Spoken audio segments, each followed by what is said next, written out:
Hello दोस्तों, जय हिंद, नमस्कार। मैं रमेश यादव आप सभी का स्वागत करता हूं study with Ramesh Yadav YouTube channel पर। जो हमने करंट अफेयर की सीरीज चलाई हुई है उसी को आगे बढ़ाते हुए आज 23 फरवरी 2024 का करंट अफेयर की क्लास होगी। उम्मीद करता हूं अभी तक जो क्लासेज हुई हैं आपको पसंद आई होंगी, और अगर आज की क्लास पसंद आती है तो लाइक करें, शेयर करें, चैनल को सब्सक्राइब करें और कमेंट करके ज़रूर बताएं, अपना फीडबैक ज़रूर दें कि आपको क्लास कैसी लगी। तो चलिए शुरू करते हैं आज की क्लास 23 फरवरी 2024 का current affair. Point number 1, Madhya Pradesh ने बैगलेस स्कूल पहल शुरू की। मतलब इस स्कूल में बैग नहीं लेके आएंगे, नो होमवर्क हो, कोई होमवर्क नहीं मिलेगा। इसके बारे में हल्का सा कुछ जानते हैं। मध्य प्रदेश सरकार ने बच्चों के लिए बड़ा फैसला लिया है। स्कूली बच्चों को अब no bag no homework day मिलेगा। 2024-25 के आगामी शैक्षणिक सत्र में सप्ताह में एक बार लागू होने वाली यह नीति पारंपरिक शैक्षिक मानदंडों में से एक महत्वपूर्ण प्रस्थान का प्रतीक है और छात्र कल्याण और समग्र विकास के लिए सरकार की प्रतिबद्धता को रेखांकित करती है। तो आपको याद क्या रखना है कि भाई नो बैग स्कूल पहल किसने शुरू की है? तो मध्य प्रदेश ने शुरू की है। सप्ताह में एक दिन बैग लेके नहीं आना, स्कूल में कोई होमवर्क नहीं मिलेगा। अगर मध्य प्रदेश के बारे में अगर हम बात करें तो मैंने कल या परसों भी बताया था कि खजुराहो मध्य प्रदेश में स्थित है। जो खजुराहो समारोह का आयोजन किया गया था मध्य प्रदेश में किया गया था। सांची का स्तूप, कान्हा राष्ट्रीय पार्क, ये सभी मध्य प्रदेश। भीमबेटका शैलाश्रय मध्य प्रदेश में ही है। जबलपुर जो मध्य प्रदेश में है, किस नदी के किनारे स्थित है? ये कई बार पूछा गया है, नर्मदा नदी के किनारे स्थित है। अगर मध्य प्रदेश में हम सरकार की बात करें तो अभी हाल ही में सरकार बनी थी, मुख्यमंत्री मोहन यादव जी बने। और राज्यपाल की बात करें तो छग्गू भाई पटेल यहाँ के राज्यपाल हैं, मंगू भाई छग्गू भाई पटेल। आगे चलते हैं। पॉइंट नंबर 2, तेजस विमान क्षमताओं के प्रगति एडीए और आईएएफ सेना में शामिल। तो एडीए का मतलब है एरोनॉटिकल डेवलपमेंट एजेंसी और आईए इंडियन एयर फोर्स, इसका मतलब है भारतीय वायुसेना, इंडियन एयर फोर्स। तो इन्होंने तेजस की क्षमताओं को बढ़ाने के लिए एक एमओयू पर साइन किए हैं, इन्होंने एग्रीमेंट किया है। इसके बारे में थोड़ा सा जानते हैं। एरोनॉमिकल डेवलपमेंट एजेंसी ने भारतीय वायुसेना के साथ समझौता ज्ञापन पर हस्ताक्षर करके हल्के लड़ाकू विमान तेजस की परिचालन क्षमताओं को बढ़ाने की दिशा में एक महत्वपूर्ण कदम उठाया है। इस रणनीतिक साझेदारी का उद्देश्य भविष्य के हथियारों और सेंसरों को LCA तेजस प्लेटफॉर्म पर एकीकृत करना है। तो मोटा मोटा हमें याद क्या रखना है कि तेजस की क्षमताओं को बढ़ाने के लिए भारतीय वायुसेना का साथ किसने दिया है? तो एरोनॉटिकल डेवलपमेंट एजेंसी ने साथ दिया है। सिर्फ इतना ही याद रखना है। आगे चलते हैं। पॉइंट नंबर 3, उत्तर प्रदेश पहला कछुआ संरक्षण रिजर्व स्थापित करेगा। मोस्ट इंपोर्टेंट क्वेश्चन रहेगा ये, क्योंकि एनवायरनमेंट से क्वेश्चन पूछे जाते हैं। कोई भी क्वेश्चन पूछा जाता है एग्जाम में तो उसका कुछ न कुछ रिलेशन करंट से जरूर रहता है, चाहे वो हिस्ट्री का क्वेश्चन हो, वो पॉलिटिकल का क्वेश्चन हो, ज्योग्राफी का क्वेश्चन हो, किसी भी चीज का क्वेश्चन हो, उसका कुछ ना कुछ संबंध करंट से होता है, तभी वो क्वेश्चन पूछा जाता है। अगर आप करंट अच्छे से कर रहे हैं तो आपका कोई क्वेश्चन छूटता नहीं है। चलो देखते हैं। उत्तर प्रदेश पहला कछुआ संरक्षण रिजर्व स्थापित करेगा। तो पहला कछुआ संरक्षण रिजर्व कहाँ होगा? उत्तर प्रदेश में स्थापित किया जाएगा। चलिए इसके बारे में थोड़ा सा आगे कुछ जानते हैं। ये कछुआ है, अब कछुआ तो आपने देखा ही होगा। उत्तर प्रदेश के गोंडा जिले में वन विभाग turtle survival alliance foundation India के सहयोग से संरक्षण का प्रयास शुरू कर रहा है। इस प्रयास का उद्देश्य घाघरा नदी की सहायक नदी सरजू नदी के किनारे एक कछुआ संरक्षण रिजर्व स्थापित करना है। गोंडा जिला अपनी कछुआ विविधता के लिए जाना जाता है, जो इस तरह के संरक्षण प्रयास के लिए एक आदर्श स्थान बनाता है। तो ये हमारे लिए कुछ भी इम्पोर्टेंट है नहीं, कहाँ होगा, क्यों होगा, सिर्फ इम्पोर्टेंट ये है कि उत्तर प्रदेश में होगा पहला कछुआ संरक्षण रिजर्व। सिर्फ इतना याद रखना है। उत्तर प्रदेश के बारे में अगर हम बात करें तो राजधानी आपको पता ही है, लखनऊ है। राज्यपाल आनंदीबेन पटेल और मुख्यमंत्री तो सभी जानते ही होंगे, योगी आदित्यनाथ यहाँ के मुख्यमंत्री हैं। और जो बड़े बड़े इलाके थे, अवध, बुंदेलखंड, रोहिलखंड, कन्नौज, ये सभी उत्तर प्रदेश में स्थित हैं, जो आपने हिस्ट्री में पढ़े होंगे।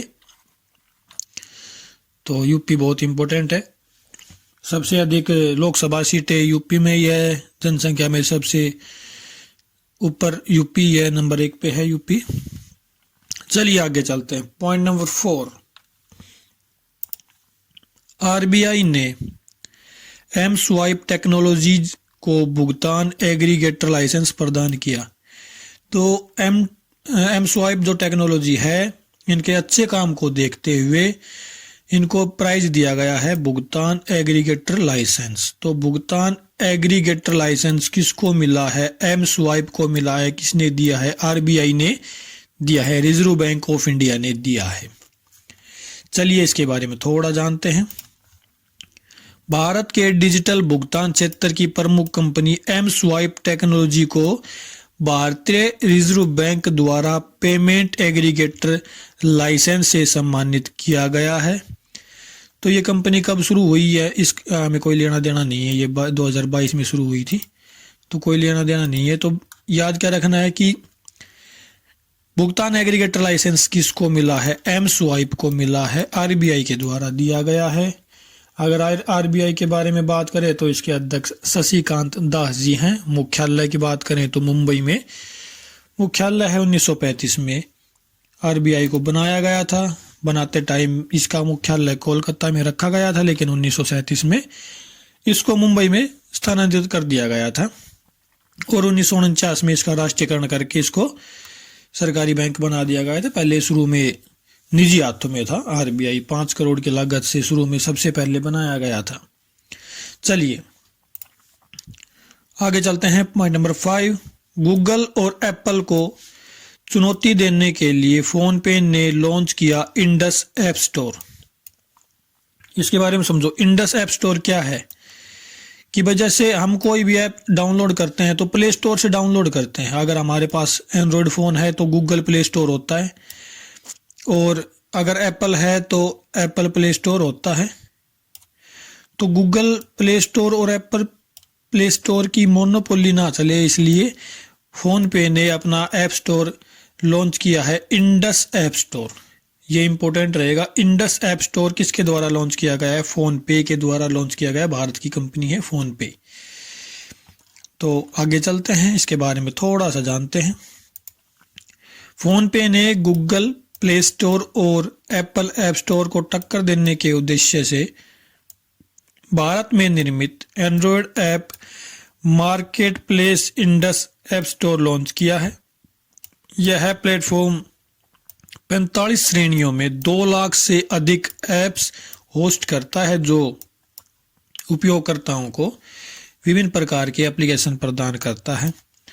तो याद इतना ही रखना है कि इंडस ऐप स्टोर किसने लॉन्च किया है? फ़ोन पे ने लॉन्च किया है। सिर्फ इतना ही। आगे चलते हैं। पॉइंट नंबर 6, अश्विन प्रभु द्वारा लिखित sculpted stone mystery of Mamallapuram. तो mystery of sculpted stone mystery of Mamallapuram किसके द्वारा लिखी गई है? अश्विन प्रभु के द्वारा लिखी गई है। तो स्कल्प्टेड स्टोन का मतलब आप समझते होंगे, जो ये जैसे हड्डियों का के जो पत्थर बन जाते हैं वो उसके ऊपर एक लिखी गई है ये किताब, ये पुस्तक। चलिए इसके बारे में जानते हैं।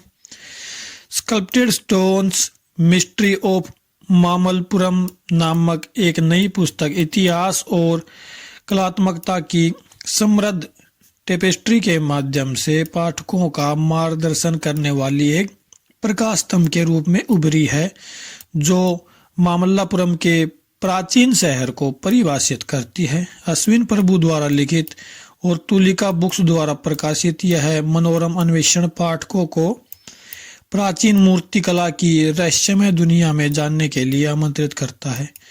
तो हमें इनमें से कुछ याद रखना नहीं है, सिर्फ ये याद रखना कि sculpted stones mystery of Mamallapuram किसने लिखी, तो अश्विन प्रभु के द्वारा इसको लिखा गया है, और इसके अलावा कुछ याद नहीं रखना। आगे है पॉइंट नंबर 7, अंतरिक्ष क्षेत्र में 100% विदेशी निवेश को मंजूरी। तो अंतरिक्ष क्षेत्र आपको पता ही है, हमारी एक एजेंसी है इसरो, वो अंतरिक्ष क्षेत्र को संभालती है। देखते हैं इसके बारे में, पढ़ते हैं कुछ। भारत ने एफडीआई नीति में संशोधन के माध्यम से अपने अंतरिक्ष क्षेत्र को 100% प्रत्यक्ष विदेशी निवेश के लिए खोलकर एक महत्वपूर्ण कदम उठाया है। इस कदम का उद्देश्य प्रधानमंत्री नरेंद्र मोदी द्वारा उल्लिखित आत्मनिर्भर भारत के दृष्टिकोण के अनुरूप निवेशकों को आकर्षित करना, व्यापार करने में आसानी बढ़ाना और विकास को बढ़ावा देना है। भाई क्या है कि अभी तक अंतरिक्ष क्षेत्र में 100% विदेशी निवेश नहीं होता। विदेशी निवेश का मतलब है कि कोई भी देश आए और यहाँ आके भाई हम अपना ही उपग्रह तैयार करेंगे, हम खुद ही भेजेंगे, खुद ही सारे पैसे लगाएंगे, तो वो लगा सकते हैं। पहले वो नहीं कर सकते थे। पहले जैसे कुछ परसेंट, भाई 50% उन्होंने लगा दिए, 50% इसरो ने लगा दिए, उस प्रकार से चलता था। लेकिन अब 100% हो गया है एफडीआई। तो एफडीआई का मतलब आपको समझ आ ही गया होगा, फॉरेन जो विदेश जो होता है, और इन्वेस्टमेंट, फॉरेन विदेशी निवेश, अभी वहाँ पे आप इन्वेस्ट कर सकते हो आके। तो इसरो के बारे में आपको पता ही होगा, मुख्यालय बेंगलुरु में है। हम सोमनाथ जी वहाँ के अध्यक्ष हैं इसरो के। आगे चलते हैं पॉइंट नंबर 8, जनजातीय उत्सव समक्का सरलम्मा जतारा का तेलंगाना में शुभारंभ। तो सरमक्का सरलम्मा जतारा कहाँ मनाया जाता है? तेलंगाना में मनाया जाता है। इसके बारे में थोड़ा सा जानते हैं। मेदाराम जतारा, जिसे समक्का सरलम्मा जतारा के नाम से जाना जाता है, इस वर्ष 21 फरवरी को मुलुगु जिले के मेदाराम में शुरू हुआ, जो तेलंगाना की समृद्ध आदिवासी विरासत को प्रदर्शित करता है।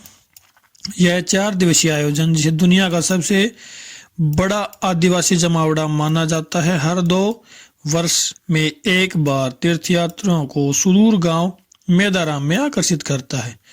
इम्पोर्टेंट रहेगा, सरमक्का सरलम्मा जतारा उत्सव कहाँ मनाया जाता है? तो ये तेलंगाना में मनाया जाता है। जनजातीय उत्सव है, ये भी इम्पोर्टेंट रहेगा, याद रखना। जनजातीय उत्सव सरमक्का सरलम्मा जतारा तेलंगाना में मनाया जाता है।